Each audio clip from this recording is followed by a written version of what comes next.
이슈앤피플 2부 시작합니다. 정치권의 현안을 여야의 눈높이로 풀어보는 정치앤피플 시간입니다. 오늘도 반가운 두 분 스튜디오에 모셨는데요. 먼저 국민의힘 홍석준 의원 나오셨습니다. 안녕하세요. 예, 안녕하십니까. 반갑습니다. 네, 안녕하십니까.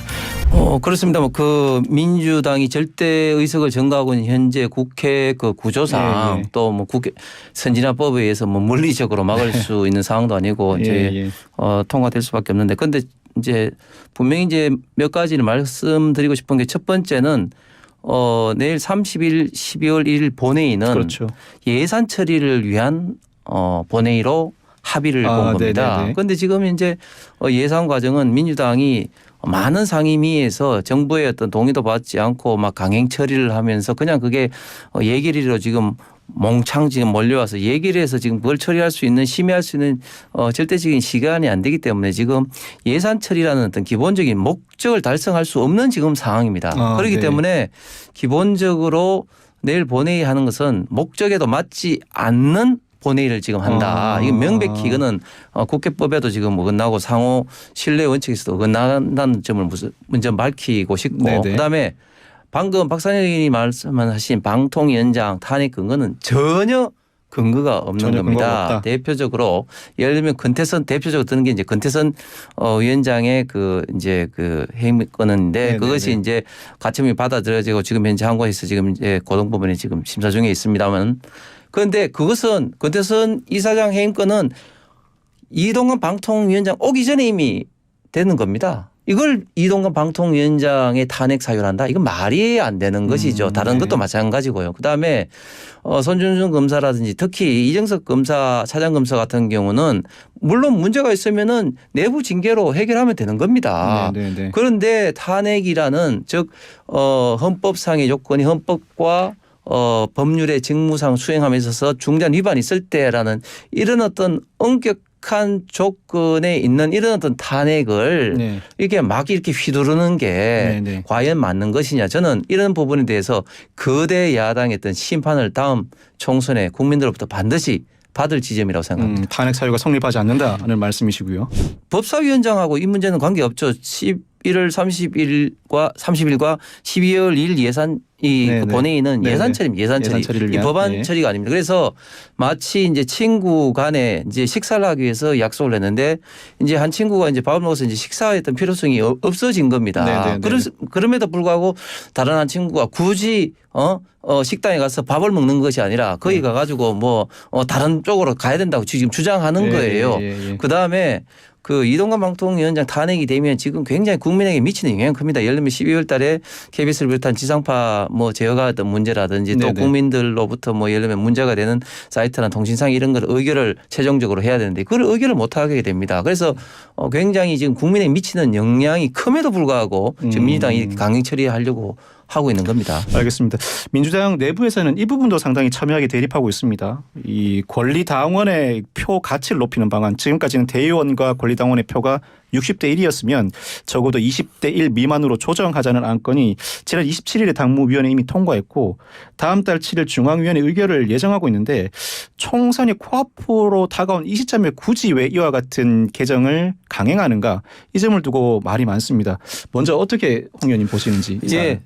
이렇게 개정하는 이유는 결국은 내년 민주당 전당대회 8월 달에 열리는데 이때도 뭐 지금은 이재명 대표 재선 이야기도 나오고 있고 어쨌든 친명계가 당권을 잡기 위해서 이렇게 이제 바꾸는 것이, 그리고 왜 이 시점이냐면은 결국은 국회의원이 가장 민감하고 당 지도부의 목을 맬 때가 공천 시기 아니겠습니까? 그래서 공천 이런 걸 이제 하고 있는 이 민감한 시기에, 그러니까 지금 의원들의 어떻게 보면 좀 목을 딱 잡고 있는 시기에 이렇게 이제 밀어붙여 가지고 이걸 통과시키려고 하는 거죠. 사실은 대의원제도라는 거는 민주당의 제가 볼 때는 굉장히 나름대로 어떤 전통 있는 아름다운 어떤 제도였습니다. 왜냐하면 호남에 치우친 과거에 어떤 민주당이 전국 정당화되기 위해서 영남 지역이 아무래도 약하기 때문에 영남 지역에서 고생하는 어떤 당원들 이런 분들을 좀 우대하면서 전국 정당화하기 위한 이런 제도로 이제 만들어졌는데 이런 것을 이제 쳐버리는 거죠.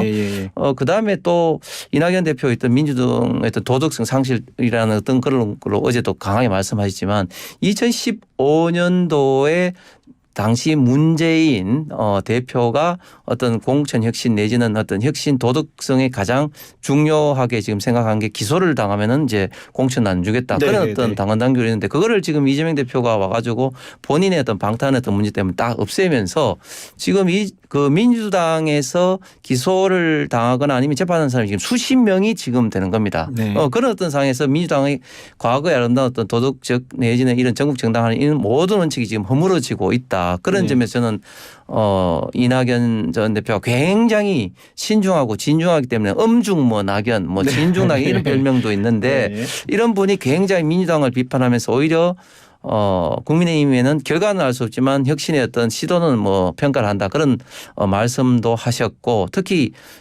이낙연계라고 할 수 있는 분들이 이제 신당 창당을 좀 선언해서 실무적으로 움직임도 지금 있습니다. 벌써 시작을 했습니다. 그렇기 때문에 저는 물론 앞으로 공천 과정에서도 좀 많이 흔들거림이 있지만 이낙연 전 총리를 필두로 해서 상당 부분이 어떤 신당 탈당으로 이어질 가능성이 굉장히 크다고 생각이 듭니다. 내일 최고위에서 중진, 친윤의 불출마, 험지 출마 희생 권고안을 정식 안건으로 상정하겠다고 밝히고 있습니다.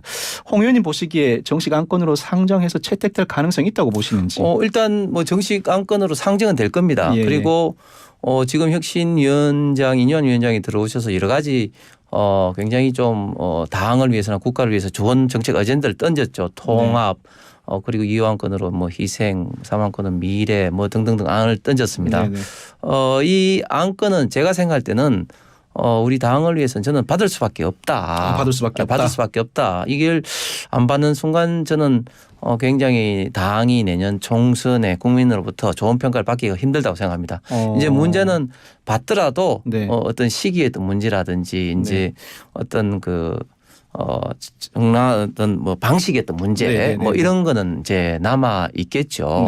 그렇기 때문에 저는 혁신위원장으로서 인유한 위원장이 뭐 다소했던 말 어떤 실수는 있었지만 그 개괄적으로 큰 방향에서는 굉장히 당이 어떤 혁신하는데 중요한 좀 어젠다를 많이 좀 던졌다. 뭐 그렇게 좀 나름 긍정적으로 평가하신다. 예. 한편 이준석 전 대표가 보름 만에 대구를 찾으면서 신당 창당 얘기를 구체화하고 있는데 국민의힘이 이른바 무대형 전략으로 나가고 있는 것 같아요. 앞으로도 이 같은 전략을 견제할 걸로 보시는지 그리고 신당 창당의 그 가능성 이준석 전 대표 신당 창당이 어느 정도 영향이 있을 것이라고 보시는지. 뭐 이준석 전 대표의 움직임에 대해서 딱히 뭐 대응할 수 있는 게 없죠. 그래서 무대응 전략이 아니라 자연스러운 어떤 현상이다. 가끔 뭐 저 같은 사람이 방송에 나올 때 뭐 이준석 대표에 대해서 뭐 이야기를 해서 비판하다 또 다시 비판이 들어오긴 들어오던데 어쨌든 그런 상황이고 저는 여전히 이준석 대표의 신당 탈당 가능성에 대해서는 좀 가능성이 낮다고 보는 게 두 가지 이유인데 첫 번째는 원래 가정도 그렇고 어떤 조직이든지 탈당 내지는 이제 조직이 깨어지기 위해서는 이 갈등이 이제 에스컬레이션 고조가 됩니다. 그런데 지금 이준석 대표의 어떤 말이라든지 되면 갈등이 고조가 되지 않고 오히려 좀 이렇게 깔아앉고 있습니다. 예를 들어서 그제는 용산이 변해야 된다고 어떻게 보면 좀 추상적이고 어떤 실체가 없는 어떤 이야기였는데 얼마 전에는 뭐 세 가지 요건을 하면서 오히려 갈등이 좀 수그러들고 있는 이런 어떤 모습을 보이고 있고 특히 신당을 만들 때는 여러 가지 어떤 준비를 해야 되는데 실질적인 준비가 지금 없다. 실질적인 준비가 예를 없다. 들면 이제 연락망이란 건 이제 했지만 그 연락망이라는 것과 이제 신당 창당을 통해서 조직을 만들고 하는 것은 완전히 다른 이야기거든요. 조직화된 체계가 아직 없다.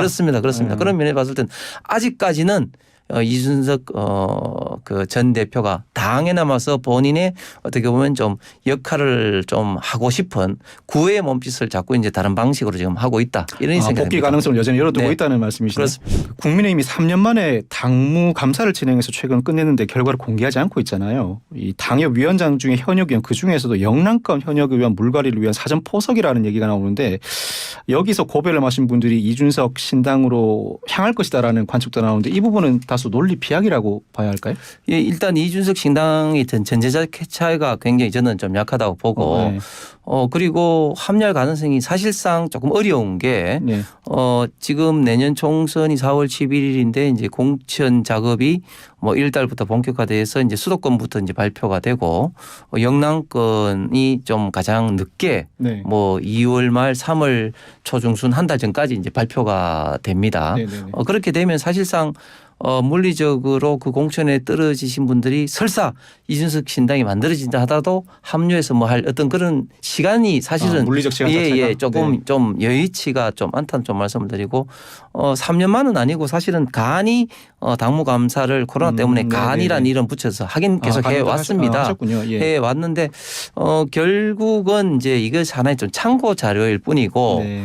결국은 이제 공관위가 꾸려져서 개별 각 지역구의 현역 의원을 중심으로 해서 이제 경쟁 구도가 형성된다면 그걸 가지고 이제 판단을 결국은 할 거다.